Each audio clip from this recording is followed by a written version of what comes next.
किया जा रहा है कि किसी भी वक्त ईरान हमला कर सकता है।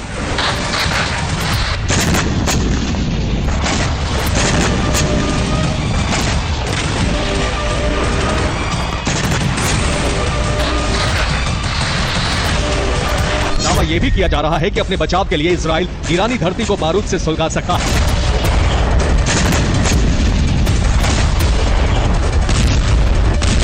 यकीन मानिए, भीषण युद्ध के हालात ने पहले ही अरब वर्ल्ड में खलबली मचा रखी। जीत के पैसे इंस्टेंटली निकालना है बिल्कुल से। Zupi.com से ऐप डाउनलोड करो और जीतो लाखों तक कैश। यकीन मानिए, भीषण युद्ध के हालात ने पहले ही अरब वर्ल्ड में खलबली मचा रखी।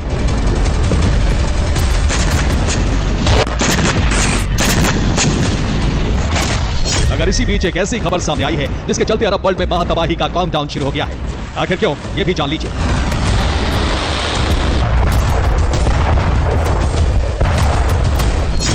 दरअसल बीती रात सीरिया जॉर्डन में जबरदस्त भूकंप आया।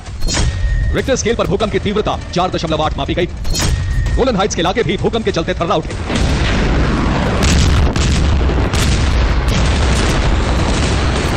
जंगी उबाल के बीच आए भूचाल ने सीरिया जॉर्डन में सनसनी मचा दी।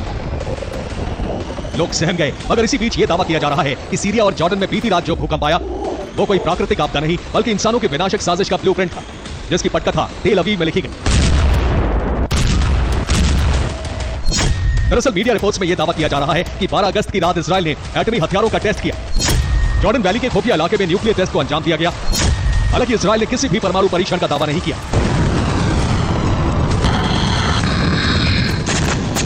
आपको बता दें कि इजराइल एक ऐसा परमाणु संपन्न देश है जिसके बारूदी जखीरे में एटमी हथियार तो हैं, अगर इसकी जानकारी किसी को भी नहीं।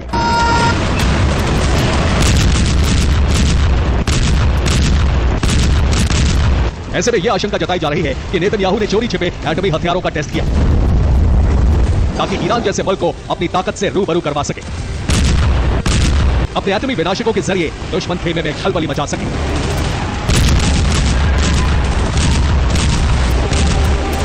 अगर इजराइल के एटमी हथियारों के टेस्ट का दावा सही है, अगर इजराइल ने वाकई परमाणु विनाशकों का परीक्षण किया है, तो यह ईरान समेत तमाम प्रॉक्सी संगठनों को सीधी चेतावनी है, क्योंकि फॉक्स न्यूज ने अपने रिपोर्ट में यह दावा किया है आज रात ही इजरायली धरती पर ईरान हमला कर सकता है।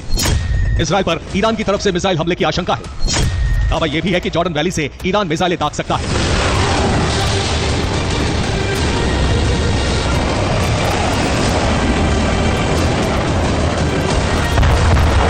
आपको बता दें कि इसी साल 13 अप्रैल को ईरान ने इजराइल पर ताबड़तोड़ मिसाइलों से प्रहार किया। लिहाजा इस बार भी यह आशंका जताई जा रही थी कि इजरायली सरजमी को इसी तरह दहलाया जा सकता है। मगर इसी बीच ईरान के राष्ट्रपति पेजेश्कियान ने ऑपरेशन जॉर्डन वैली को एक्टिवेट किया, जहां से ईरान चंद सेकंड के भीतर इजराइल को धुआं धुआं कर सकता है, बारूद से पाट सकता है। और IRGC का प्लान ईरानी धरती से ही इजराइल पर हमले का है, जबकि ईरान के प्रेसिडेंट मसूद पेजेश्कियान का प्लान जॉर्डन वैली से इजराइल पर अटैक का है। आपको बता दें कि ईरान की राजधानी तेहरान से करीब 1500 किलोमीटर की दूरी पर मौजूद है जॉर्डन घाटी। ये इलाका जॉर्डन, सीरिया और इजराइल के बीच मौजूद है, जो विवादित होने के साथ साथ बेहद संवेदनशील भी है, क्योंकि दुनिया के नक्शे पर इसकी मौजूदगी जॉर्डन में है, लेकिन जॉर्डन वैली के काफी बड़े हिस्से पर कंट्रोल या फिर कहें दबदबा इजराइल का है। इतना ही नहीं, गोलान हाइट्स में भी होने के चलते सीरिया भी जॉर्डन घाटी पर अपना हक जताता है, इसे अपना हिस्सा बताता है। लेकिन मौजूदा वक्त में जॉर्डन घाटी ईरान के प्रॉक्सी संगठनों का गढ़ है, सबसे बड़ा लॉन्चिंग सेंटर है। ऐसे में ईरानी राष्ट्रपति मसूद पेजेश्कियान ने जॉर्डन घाटी से ही इजराइल पर हमले का प्लान तैयार किया, क्योंकि जॉर्डन घाटी से इजरायली राजधानी तेल अवीव की दूरी महज 74 किलोमीटर ही है, तो वही यरूशलेम से जॉर्डन घाटी की कुल दूरी महज 68 किलोमीटर तक की है।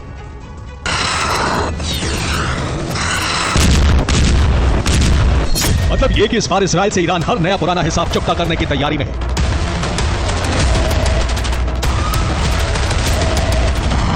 अभी तो जल थल नभ हर फ्रंट से इजराइल की घेराबंदी की जा रही है। ईरान से लेकर जॉर्डन घाटी तक अटैक का ब्लूप्रिंट तैयार करना। दावा तो यहां तक किया जा रहा है कि ईरान अपने तमाम विनाशकों को धार दे रहा है।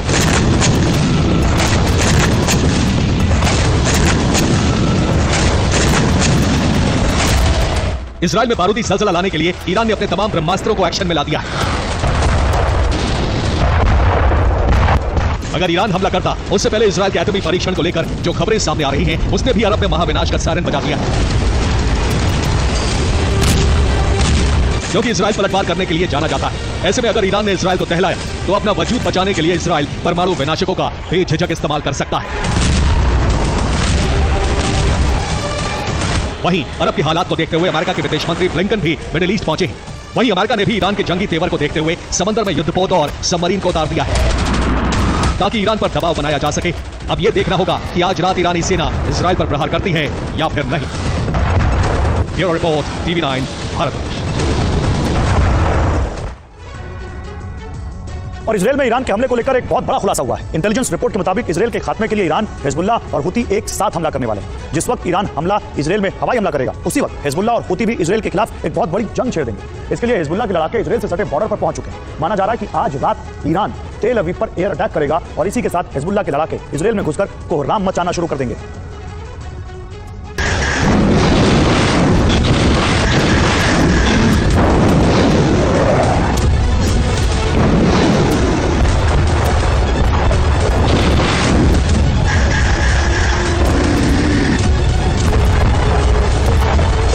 डेडलाइन खत्म हो चुकी है, किंतु परंतु पर विराम लग गया है। इजराइल पर ईरान का हमला शुरू होने जा रहा है। इजराइल पर सिर्फ ईरान ही हमला नहीं करेगा, बल्कि उसके सभी प्रॉक्सी एकजुट होकर धावा बोलेंगे। ईरान एयर ऑपरेशन लॉन्च करेगा तो हिजबुल्लाह इजराइल में ग्राउंड ऑपरेशन शुरू करेगा। जिस वक्त ईरान इजराइल पर मिसाइलों की बरसात करेगा, ठीक उसी वक्त हिजबुल्लाह के हजारों लड़ाके इजराइल में घुस जाएंगे। 7 अक्टूबर जैसा नरसंहार करने का प्लान है। माना यह जा रहा है कि आधी रात को ही इजराइल के खिलाफ ईरान का हमला शुरू हो जाएगा। IRGC के सूत्रों से मिली जानकारी के मुताबिक इजराइल में ईरान का एयर ऑपरेशन 3 से 4 दिनों तक चलेगा और इसी के साथ इजराइल के अंदर हिजबुल्लाह का जमीनी हमला शुरू हो जाएगा। हिजबुल्लाह ने बैरूत में मौजूद अपने हेडक्वार्टर को अज्ञात जगह पर शिफ्ट कर दिया है। हेडक्वार्टर में काम करने वाले अधिकारी और कर्मचारी, कंप्यूटर्स और दूसरे उपकरणों को दूसरे लोकेशन पर पहुंचा दिया गया है।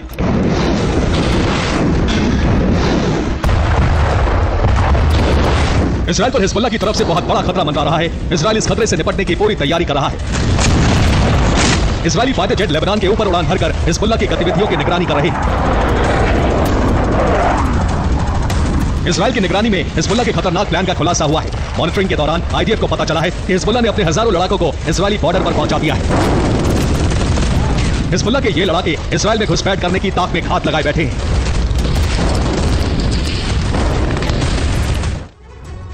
तो इजराइल में हिजबुल्लाह और उसके लड़ाके ठीक उसी तरह से रक्तपात करने वाले हैं जैसा पिछले साल 7 अक्टूबर को हमास ने किया था। हिजबुल्लाह के लड़ाके उत्तरी इजराइल में घुसपैठ कर बड़ी तबाही मचाने वाले। ईरान ने हिजबुल्लाह को इजराइल के अंदर ग्राउंड ऑपरेशन चलाने की जिम्मेदारी सौंपी है। इजराइल में जिस वक्त ईरान हमला करेगा, उसी वक्त हिजबुल्लाह के लड़ाके इजराइल में घुसने की फिराक में है और इसके लिए हिजबुल्लाह ने अपने हजारों लड़ाकों को सीमा पर भेज दिया है। हिजबुल्लाह के लड़ाके इजरायली सीमा के पास गहरी खाइयों में छिपे हुए।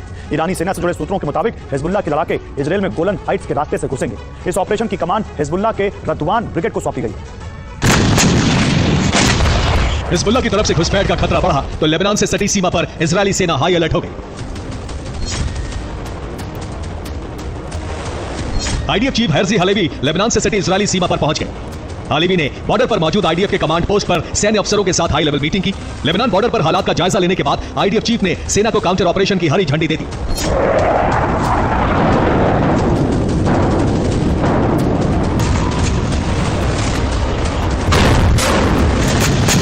इजरायली इंटेलिजेंस एजेंसियों को हिजबुल्लाह के हमले को लेकर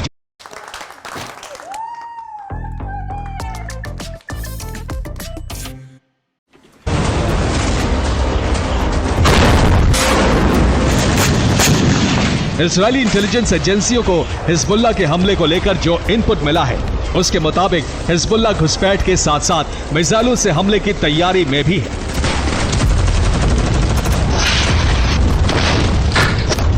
IDF के मुताबिक हिजबुल्लाह इस बार बैलिस्टिक मिसाइलों के साथ साथ क्रूज मिसाइलों से भी विध्वंसक हमला करने वाला है।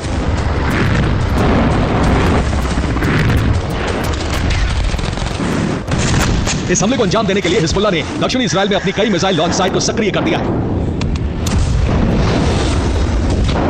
हिजबुल्लाह इजराइल पर मिसाइल हमले ना कर सके, इसके लिए इजरायली सेना लेबनान में एयर ऑपरेशन चला रही है। इस ऑपरेशन के तहत उन रॉकेट और मिसाइल लॉन्च पैड को तहस नहस किया जा रहा है जिसे हिजबुल्लाह ने हमले के लिए एक्टिव किया है।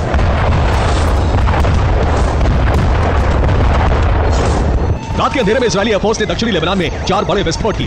बमबारी की वजह से कफ्र किला, माफिन और मिस अल जबल में हिजबुल्लाह से जुड़ी 3 इमारतें धराशायी हो गई। वहीं आयदा अल शाब में हिजबुल्लाह का निगरानी पोस्ट भी समाप्त हो गया। उत्तरी इजराइल में आईडीएफ ने हिजबुल्लाह के ड्रोन हमले को नाकाम कर दिया। इजरायली हेलीकॉप्टर ने कुछ इस तरह मिसाइल फायर कर हिजबुल्लाह के ड्रोन को हवा में ही जला दिया। हमला नाकाम तो हुआ, लेकिन हिजबुल्लाह की हुंकार नहीं रुकी। हिजबुल्लाह के लड़ाकों ने जातौन में इजराइल के सैन्य ठिकानों पर रॉकेट बरसाकर दहला दिया। उधर लाल सागर में हूती ने ब्रिटिश जहाज को निशाना बनाया।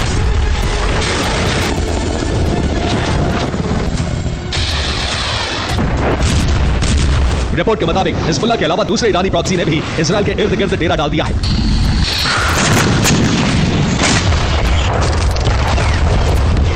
ईरानी प्रॉक्सी ईरान के हमले का इंतजार कर रहे हैं। ईरान जैसे ही हवाई हमला करेगा, सभी ईरानी प्रॉक्सी एक साथ इजराइल पर धावा बोल देंगे।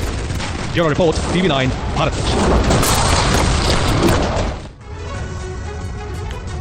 और तेल अवीव पर अल कस्साम का हमला। गाजा से तेल अवीव पर 2 मिसाइल हमले हुए हैं। दोनों मिसाइल हवा में नष्ट की गई, आईडीएफ ने कहा। तेल अवीव में सुने गए 2 बड़े धमाके।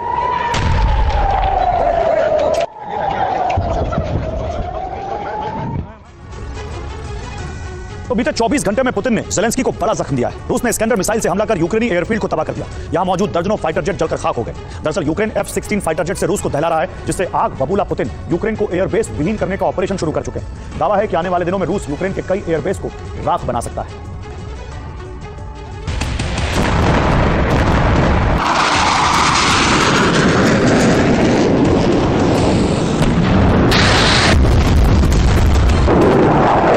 यूक्रेनी एयरफील्ड के दहन का सिलसिला एक बार फिर शुरू हो चुका है।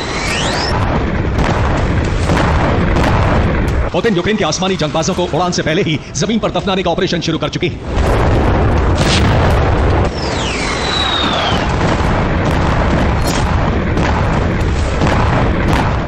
इस बार रूस का टारगेट बना है बेलगोरोद एयरफील्ड, जहां रूसी मिसाइलों ने भीषण तबाही मचाई।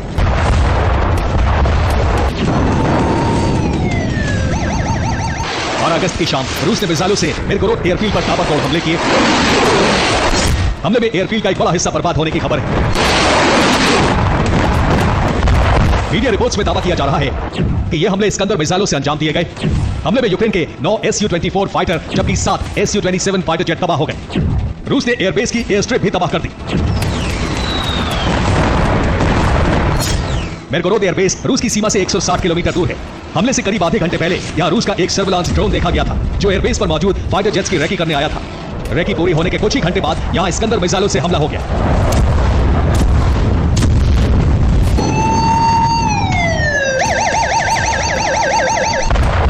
यह बेलगोरोद एयरबेस पर हमले का पहला वीडियो है। वीडियो में यूक्रेन का Su-27 फाइटर जेट शेड से बाहर नजर आ रहा है। रूस की मिसाइल सीधा फाइटर जेट पर आकर गिरती है और यह आग के गोले में तब्दील हो जाता है। दावा है कि इसके बाद रूस ने बैक टू बैक करीब 20 मिसाइलें दागी। हालांकि यह यूक्रेन के एयरबेस दहन का पहला चरण है। दावा है कि आने वाले दिनों में रूस यूक्रेन के कई दूसरे एयरबेस तबाह करने वाला है।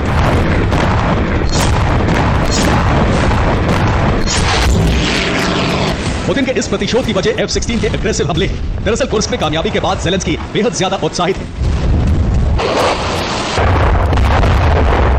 उन्होंने बेलगोरोद, ब्रियांस्क और वोरोनिश शहर पर बमबारी शुरू कर दी है। ये हमले सुखोई, मिग और F-16 फाइटर जेट से किए जा रहे हैं। हमले में रूस के शहरों को भारी नुकसान हो रहा है। ये रूस के येकातेरिनबर्ग शहर की तस्वीरें हैं, जहां एक रूसी अपार्टमेंट में भीषण आग लग गई। दावा है कि ये आग यूक्रेन की बमबारी के बाद लगी है।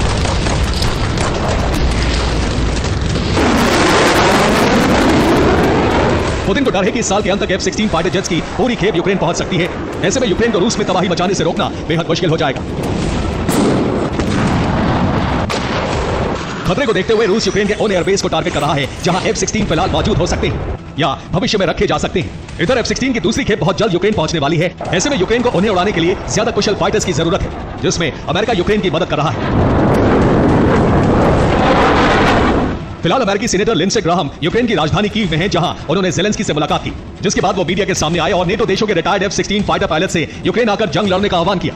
If you're a retired F-16 pilot and you're looking to fight for freedom, they will hire you here. They're going to look throughout NATO nations for willing fighter pilots who are retired to come help them until they can get their pilots trained. So we're going to get these jets in the air sooner rather than later. Biden प्रशासन के इस कदम के बीच देश में ही उनकी आलोचना शुरू हो चुकी है। डेमोक्रेटिक पार्टी के प्रतिद्वंदी डोनाल्ड ट्रंप ने युद्ध का जिम्मेदार बाइडेन के ऐसे ही गलत फैसलों को बताया है। डोनाल्ड ट्रंप ने अपने एक बयान में कहा है।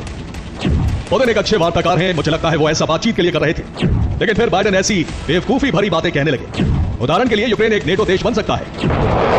एक तरफ अमेरिका यूक्रेन से F-16 पायलट्स की भर्ती में मदद कर रहा है, तो दूसरी तरफ पुतिन ने अपने फाइटर जेट्स का प्रोडक्शन बढ़ा दिया है। रूस ने Su-30SM fighter jet, Su-35S, Su-34M, MiG-31 fighter jet और Su-57 का प्रोडक्शन दोगुना कर दिया है। पुतिन के इस कदम के पीछे नेटो हथियारों की तेजी से बढ़ती सप्लाई है। पुतिन जहां रूस में हथियारों का प्रोडक्शन बढ़ा रहे हैं, वहीं ईरान से भी रूस को मिसाइलों की बड़ी खेप मिलने वाली है।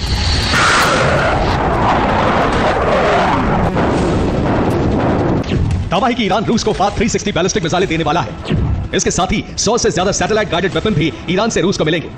सितंबर के शुरुआती महीने में ही यह खेप रूस पहुंच सकती है। ईरान से रूस आने वाली इन मिसाइलों को लेकर अमेरिका ने भी चिंता जाहिर की है और रूस के कदम को युद्ध भड़काने वाला फैसला बताया है। We are deeply concerned by reports that Iran is planning to deliver hundreds of ballistic missiles to Russia, and we continue to communicate with our European partners and allies regarding potential measures we may take. We've been warning of the deepening security partnership between Russia and Iran since the onset of Russia's full-scale invasion of Ukraine. This partnership threatens European security and illustrates how Iran's destabilizing influence reaches beyond the Middle East and around the world. साफ है, जहां Ukraine को पश्चिम से हथियारों की supply तेज हो गई है, वहीं अब अमेरिका के दुश्मन भी खुलकर रूस की मदद के लिए आगे आने लगे हैं, जो भविष्य में इस जंग के और भड़कने का संकेत है। Bureau report, TV9 Bharatvarsh.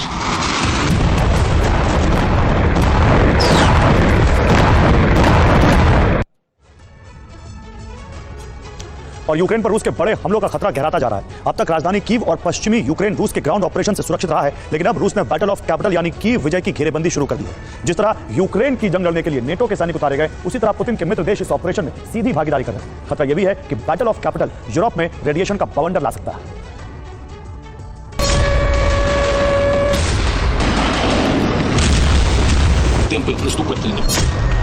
अब ऑर्डर्स आएंगे ज्यादा क्योंकि ग्लो रोड पर है फ्री।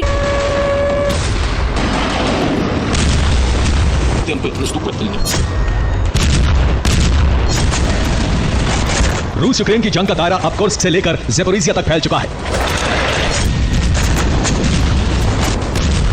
कुर्स्क में रूस यूक्रेन रूस की उसी तरह की जंग जारी है जैसी डॉनबास रीजन में हो रही है।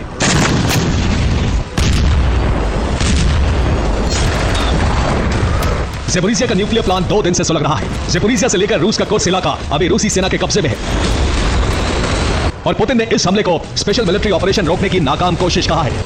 Что происходит на линии боевого соприкосновения, каковы результаты, темпы наступательных операций российских вооруженных сил, добровольцев, ветеранов не только не снизились, а наоборот увеличились. Увеличились в 1,5 раза.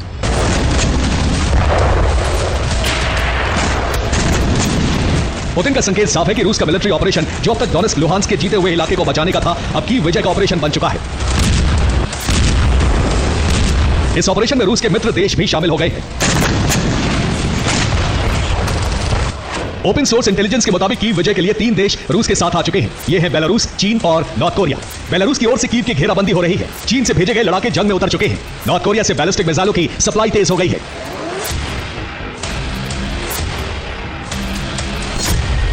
यूक्रेन बार बार इस बात की आशंका जताता रहा है कि बेलारूस की जमीन से कीव पर हमला हो सकता है और यही होने की आशंका बढ़ गई है। बेलारूस की सीमा से रूस और बेलारूस के सैनिक कीव पर हमले की तैयारी में हैं। यहां 1000 से ज्यादा सैन्य वाहन और टैंक भी तैनात कर दिए गए हैं।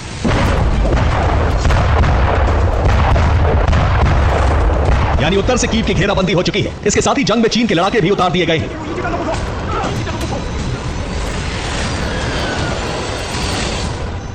यह तस्वीर यूक्रेन की ईस्टर्न फ्रंट लाइन से आई है, जिसमें चीन से आया एक लड़ाका राइफल की मैगजीन में गोलियां भरता नजर आ रहा है।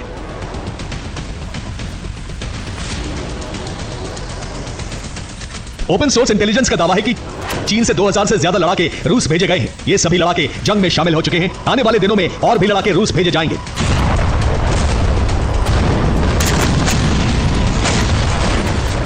बेलारूस और चीन के अलावा नॉर्थ कोरिया भी इस जंग में सीधे शामिल हो चुका है।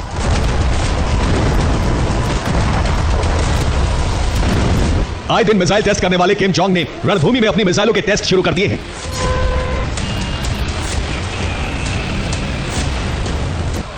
नॉर्थ कोरिया से रूस को शॉर्ट रेंज बैलिस्टिक मिसाइलों की सप्लाई हुई है। अगस्त के पहले हफ्ते में मिसाइल सप्लाई पहले से तेज की गई है।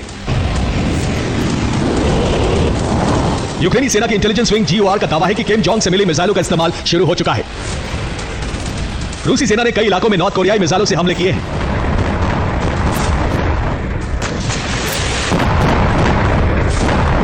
अब पुतिन, लुकाशेंको, जिनपिंग और किम मिलकर यूक्रेन विजय का ऑपरेशन शुरू कर चुके हैं। यूक्रेन इस वक्त वैसे भी अंतर्राष्ट्रीय दबाव में है और उसकी वजह है ज़ेपोरिज़िया में धुआं और लपटें उगलती हुई ये चिमनी।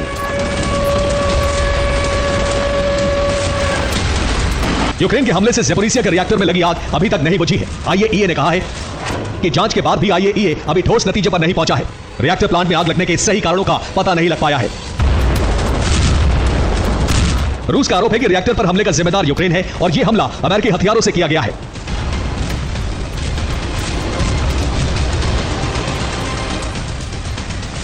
रूस ने कहा है कि अगर पश्चिमी देश यूक्रेन की मदद बंद नहीं करते तो ज़ेपोरिज़िया से फैलने वाले रेडिएशन को रोकना मुश्किल है और धरती के इस दूसरे सबसे बड़े युद्ध अपराध के लिए यूक्रेन सहित अमेरिका और यूरोप जिम्मेदार होंगे। Bureau report, TV9 Bharatvarsh. और क्या दो राष्ट्र के सिद्धांत को लेकर गाजा में विनाश का नया तूफान आने वाला है? क्या गाजा की जंग खत्म होने की बजाय और भी विध्वंसक होने जा रही है? ये सवाल इसलिए उठ रहे हैं क्योंकि युद्ध विराम वार्ता के शुरू होने से ठीक पहले फिलिस्तीन के राष्ट्रपति महमूद अब्बास पुतिन से मिलने रूस की राजधानी मॉस्को पहुंच गए। तो सवाल यही है कि आखिर महमूद अब्बास अचानक मॉस्को क्यों पहुंचे? पुतिन और उनकी क्या बात हुई?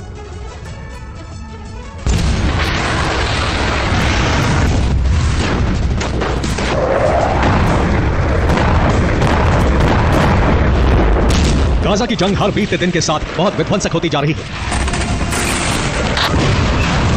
आईडीएफ राफा से लेकर वेस्ट बैंक तक को दहला रही है। नरसंहार का ग्लोबल विरोध होने के बावजूद भी इजराइल की बमबारी नहीं रुक रही।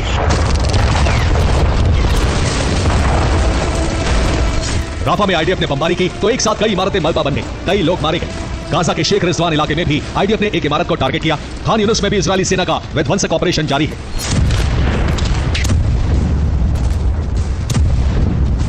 ये वो बमबारी है जो सबसे बड़े नरसंहार को अंजाम दे रही है।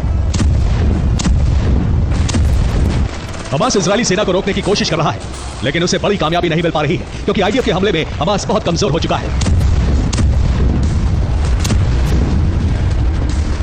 गाजा की इस जंग में उस वक्त अचानक बड़ा टर्न आ गया जब फिलिस्तीन के राष्ट्रपति महमूद अब्बास रूस की राजधानी मॉस्को पहुंच गए। पुतिन ने महमूद अब्बास से मिलने के लिए अपनी कई मीटिंग छोड़ दी। पुतिन और अब्बास के बीच गाजा को लेकर लंबी बातचीत हुई।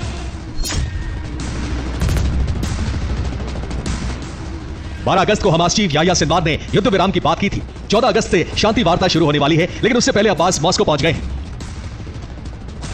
सवाल यही है कि आखिर अब्बास अचानक मॉस्को क्यों पहुंचे? उन्होंने पुतिन से मुलाकात क्यों की? जानकारों के मुताबिक महमूद अब्बास दो राष्ट्र सिद्धांत को लागू करना चाहते हैं। इसके लिए वो रूस और चीन का साथ चाहते हैं, इसलिए वो पुतिन से मदद मांगने के लिए सबसे पहले रूस पहुंचे। माना जा रहा है कि रूस और चीन फिलिस्तीन के साथ हैं। पुतिन और जिनपिंग दो राष्ट्र सिद्धांत पर महमूद अब्बास का साथ देने की हामी भर सकते हैं। अगर ऐसा हुआ तो रूस, चीन और अमेरिका में टू स्टेट थ्योरी को लेकर बड़ी जंग छिड़ जाएगी। इस जंग का अंजाम क्या होगा इसकी कल्पना फिलहाल संभव नहीं है। Bureau report, TV9 Bharatvarsh. तो ईरान और इजरायल के बीच बढ़ते तनाव को रोकने के लिए अमेरिका ने अपने जंगी बेड़ों को मिडिल ईस्ट में शिफ्ट किया ताकि ईरान की घेराबंदी कर उस पर दबाव बनाया जा सके। मगर जैसे ही दक्षिण चीन सागर से यूएस नेवी के लड़ाके निकले, फौरन चीन ने अपने समुद्री योद्धाओं को फिलीपीन सी की तरफ रवाना कर दिया जो कि पैसिफिक रीजन में पड़ता है। आखिर क्या है ड्रैगन का नया प्लान, देखिए।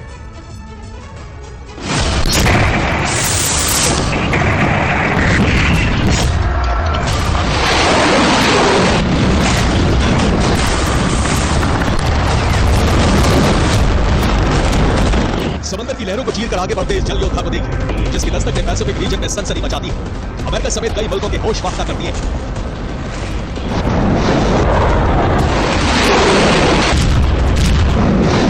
वैसे तो दक्षिण चीन सागर में जंगी तनाव चरम पर है। ताइवान क्राइसिस को लेकर किसी भी वक्त अमेरिका और चीन में आर पार की जंग छिड़ सकती है। अगर इसी बीच वेस्ट पैसिफिक सी में ड्रैगन के जंगी बेड़ों की एंट्री ने खलबली मचा दी। दरअसल जापान के रक्षा विभाग ने दावा किया है कि चीनी नौसेना का शेडोंग एयरक्राफ्ट कैरियर फिलीपीन सागर में मौजूद है।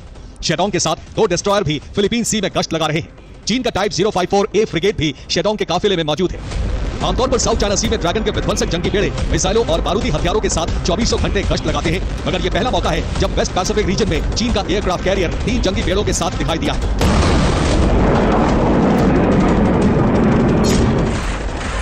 ऐसे में सवाल खड़ा होता है कि क्या ताइवान की घेराबंदी के लिए चीन ने अपने समुद्री लड़ाकों को फिलीपीन सी में भेजा, या फिर साउथ चाइना सी में अमेरिका की दखलंदाजी के बाद ड्रैगन ने ये बड़ा दांव चला। तो आपको बता दें कि अरब में जंग की आहट को देखते हुए अमेरिका ने अपने युद्धपोतों को मिडिल ईस्ट में शिफ्ट करने का ऐलान किया। लिहाजा इसी का फायदा उठाने के लिए चीन ने शेडोंग के साथ डिस्ट्रॉयर और फ्रिगेट को फिलीपीन सी में दाखिल करवा दिया।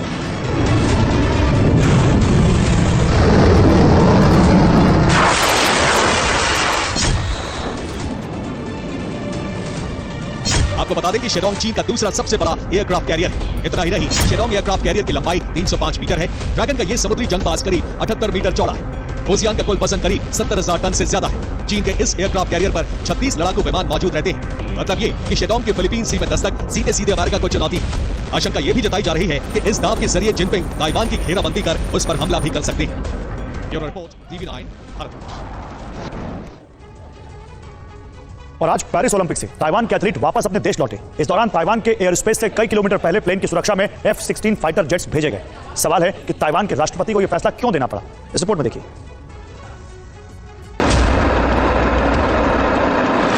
बीच में ताइवान का चार्टर्ड विमान शान से उड़ान भर रहा है। दोनों तरफ 2 F-16 फाइटर जेट इसे एस्कॉर्ट कर रहे हैं। बीच बीच में फाइटर जेट फ्लेयर्स छोड़ रहे हैं। ये तस्वीरें ताइपे के एयर स्पेस की हैं, जहां मंगलवार की सुबह ताइवान के खिलाड़ी पेरिस से लौटे तो उनकी सुरक्षा में F-16 फाइटर जेट्स उड़ान भरते नजर आए।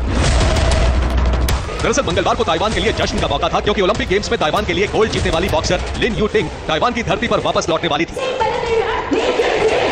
ऐसे में राष्ट्रपति के आदेश पर उनके प्लेन को F-16 फाइटर जेट्स ने एस्कॉर्ट किया।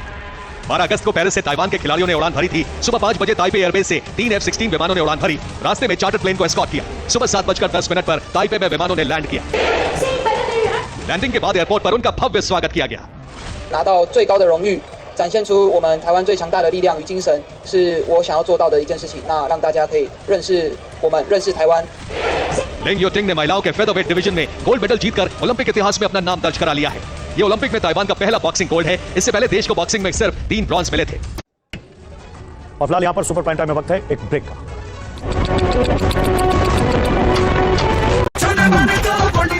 कहां करवाएं अपने जिगर के टुकड़े का भरोसेमंद इलाज। Fresh lock